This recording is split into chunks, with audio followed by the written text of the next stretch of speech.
राजस्थान के बांसवाड़ा में उस वक्त हड़कंप मच गया जब एक चर्च के पादरी ने चर्च से सभी तरह की तस्वीरें हटाकर चर्च में भैरव जी की मूर्ति स्थापित कर दी और चर्च में ही पूजा पाठ करने लगे। जानकारी जुटाई गई तो पता चला कि चर्च में जो कल तक पादरी थे वो अब हिंदू बन गए हैं और इसीलिए उन्होंने ईसाई धर्म छोड़ा तो चर्च को भी मंदिर में बदल डाला। चर्च की दीवारों को उन्होंने भगवा कर दिया और फिर वहाँ जय श्री राम भी लिखा और तो और चर्च में भगवा झंडा तक लहरा दिया। चर्च के पादरी रहे गौतम ने बताया कि वो पहले हिंदू ही थे, लेकिन पैसों के लालच में आकर उन्होंने ईसाई धर्म अपना लिया था और अब वो फिर हिंदू धर्म में घर वापसी करके बेहद खुश हैं। मैं पहले हिंदू धर्म में था, फिर इसके बाद में मैंने ईसाई में चला गया था। तो ईसाई में मैं 30 साल रहा। 30 साल थी मेरे बाद में मैंने फिर मन को प्रतिबंध कर लिया और फिर हिंदू धर्म में वापस आ गया। बीमारी के बारे में वो पास्टर लोग आते वो पैसे की लालच देते थे, फिर लालच देते थे, हम देंगे पैसा देंगे करके हम लालच में पड़े रहे और दूसरा परिवार को बुला करके इकट्ठे करते। तो इसने हमको कोई नहीं किया तो हमारा मन फिर पलट देगा, हमारा ये धर्म नहीं करना, ये धर्म हमारा नहीं करना, हमारे बाप दादा वाला वापिस धर्म करना है। सिर्फ गौतम गरासिया ने ही घर वापसी नहीं की। उनके कहने पर जितने लोगों ने हिंदू धर्म को छोड़कर ईसाई धर्म अपनाया था उन सभी 40 से 45 परिवारों के करीब 100 लोगों ने फिर हिंदू धर्म अपना लिया। इस मौके पर भव्य कार्यक्रम हुआ, भैरव जी की प्राण प्रतिष्ठा हुई तो आसपास के लोगों को भी बुलाया गया जिसमें हिंदू संगठनों के लोग भी शामिल हुए। हिंदू धर्म में घर वापसी करके ईसाई से हिंदू बने लोग बेहद खुश हैं, लेकिन चर्च के पादरी रहे गौतम ने जब से ईसाई धर्म छोड़कर हिंदू धर्म अपनाया है उन्हें धमकी दी जा रही है।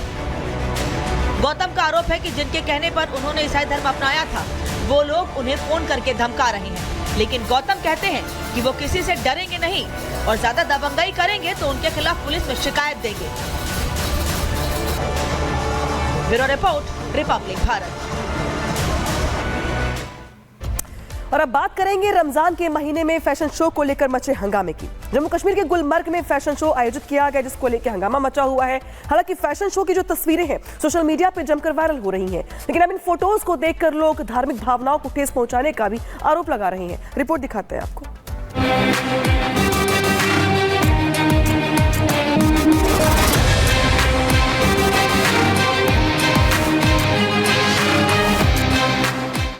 फैशन शो की ये तस्वीरें बीते कुछ दिनों पहले की हैं। फैशन डिजाइनर शिवन और नरेश ने जम्मू कश्मीर की बर्फीली वादियों में फैशन शो का आयोजन किया था। तस्वीरें आप देख सकते हैं कि कैसे मॉडल बर्फ से जमी खूबसूरत वादियों के बीच रैंप वॉक कर रही है। लेकिन इस फैशन शो को लेकर अब जम्मू कश्मीर में भारी बवाल मचा है। रैंप वॉक की तस्वीरें सोशल मीडिया पर वायरल हो रही हैं, तो जम्मू कश्मीर के लोग इस पर आपत्ति जता रहे हैं। ही वेरी वेल न्यू कि ये इवेंट हो रहा है, तो उमर साहब ऐसी संस्कृति यहाँ प्रमोट करना चाहते हैं। शराब, स्किम्पी क्लोथिंग, ये आपने देखा कितना वल्गर कपड़े पहने थे, एंड वो भी माह रमजान के महीने में ये प्रमोट करना। आप एक मुस्लिम मेजॉरिटी के चीफ मिनिस्टर हैं, you need to be more sensible and you need to be more sensitive. मामले ने तूल पकड़ा तो फैशन शो का ये मुद्दा जम्मू कश्मीर विधानसभा में भी गर्मा गया है। कई विधायकों ने गुलमर्ग में हुए इस फैशन शो का जोर शोर से विरोध किया है। Jammu and Kashmir is a place of Sufi cents, जिसको हम कहते हैं ऋषि और मुनियों का स्टेट है। ऐसे इंसिडेंट्स इवन नॉर्मल सर्कमस्टांसेस में भी semi nude show Jammu Kashmir में नहीं होना चाहिए। This is not acceptable. अब उमर साहब ने इसका एक कॉग्निजेंस लिया है, देखते हैं, रिपोर्ट मांगी है, रिपोर्ट आ जाए जिस तरह उमर साहब ने कहा एक्शन ली जाएगी उसके लिए। वहीं बढ़ते विरोध को देखते हुए अब जम्मू कश्मीर के मुख्यमंत्री उमर अब्दुल्ला ने फैशन शो की जांच के आदेश दे दिए हैं। जम्मू कश्मीर के मुख्यमंत्री उमर अब्दुल्ला ने कहा कि मैंने जो कुछ देखा वो रमजान के महीने में आयोजित नहीं किया जाना था। उमर अब्दुल्ला ने कहा कि ये फैशन शो निजी पार्टियों द्वारा आयोजित किया गया था और फैशन शो कराने में सरकार की कोई भूमिका नहीं है। इंतजामिया को वहाँ कहा गया है कि अगर कहीं पर भी इसमें कानून के खिलाफ कोई बात हुई हो, अपनी तहकीकात मुकम्मल करके अगर जरूरत पड़े तो मामला पुलिस के हवाले किया जाए। पुलिस के उसके बाद अपनी तहकीकात करेगी। लेकिन मैं यहाँ क्लियर करना चाहता हूँ कि इस फंक्शन में हुकूमत का कोई रोल नहीं था। अगर हमसे इसके लिए इजाजत मांगी गई होती हम इजाजत नहीं देते, लेकिन क्योंकि प्राइवेट फंक्शन था, प्राइवेट होटल में रखा गया। अगर कहीं कभी कानून जो है वो उसके खिलाफ कोई काम किया गया होगा तो उसके खिलाफ सख्त से सख्त कार्रवाई की जाएगी। इस फैशन शो को लेकर बवाल मॉडल्स के कपड़ों को लेकर भी मचा है। विपक्षी पार्टियों के विधायक इसे जम्मू कश्मीर की संस्कृति पर सीधा हमला बता रहे हैं। देखना होगा कि सीएम उमर अब्दुल्ला ने इस मामले में जांच के आदेश दिए हैं तो आगे इस मामले में क्या एक्शन लिया जाता है। Bureau report, Republic Bharat.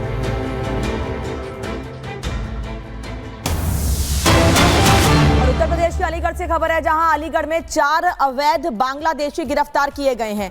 जांच में फर्जी दस्तावेज मिलने के बाद गिरफ्तारी हुई है। घुसपैठियों के पास से फर्जी आधार कार्ड भी बरामद किए गए हैं।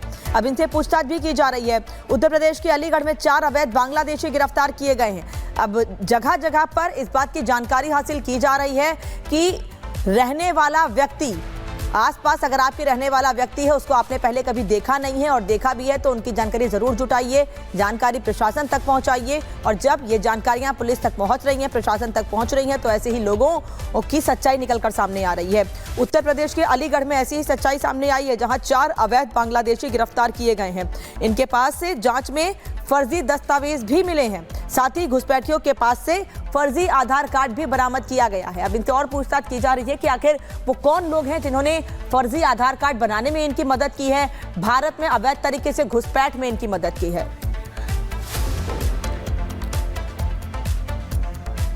वहीं उत्तर प्रदेश में लगातार पुलिस गुंडे माफियाओं को गिरफ्तार कर रही है, उन्हें सबक सिखा रही है।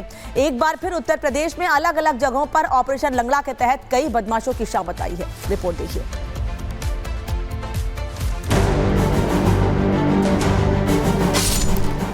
अपराधियों के खिलाफ यूपी पुलिस का एक्शन लगातार जारी है और एक बार फिर यूपी पुलिस ने बदमाशों को सबक सिखाया है।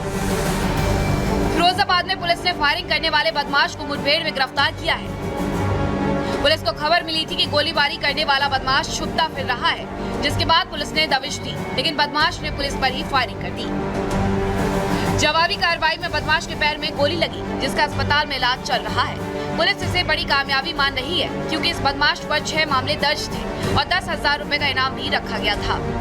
आज सूचना ये मिली कि ये गुड्डा क्षेत्र में छुपे छुपाए यहाँ घूम रहा है। यहाँ पुलिस ने, उत्तर पुलिस ने यहाँ दबिश दी है। पुलिस को देखते ही इसने पुलिस के ऊपर फायरिंग कर दी। इसका और जवाब में पुलिस ने भी आत्मरक्षार्थ में इसके ऊपर फायरिंग की है। इसके पैर में गोली लगी है। इसका हम लोग ट्रामा सेंटर में पुलिस सुरक्षा में इलाज करवा रहे हैं। इसके पास से जो बरामदगी हुई है, एक अवैध तमंचा 315 बोर, 2 जिंदा कारतूस और 2 खोखा कारतूस। क्योंकि ये लगातार फरार चल रहा था, इस पे 10,000 का इनाम भी था। इसको हम लोग पुलिस सुरक्षा में इलाज करा रहे हैं। रामपुर में पुलिस ने 2 गौ तस्करों को धर दबोचा। एनकाउंटर में एक बदमाश के पैर में गोली लगी। घायल बदमाश को इलाज के लिए अस्पताल ले जाया गया। अब पुलिस ने मामले में आगे की कार्रवाई शुरू कर दी है। Bureau report, Republic Bharat.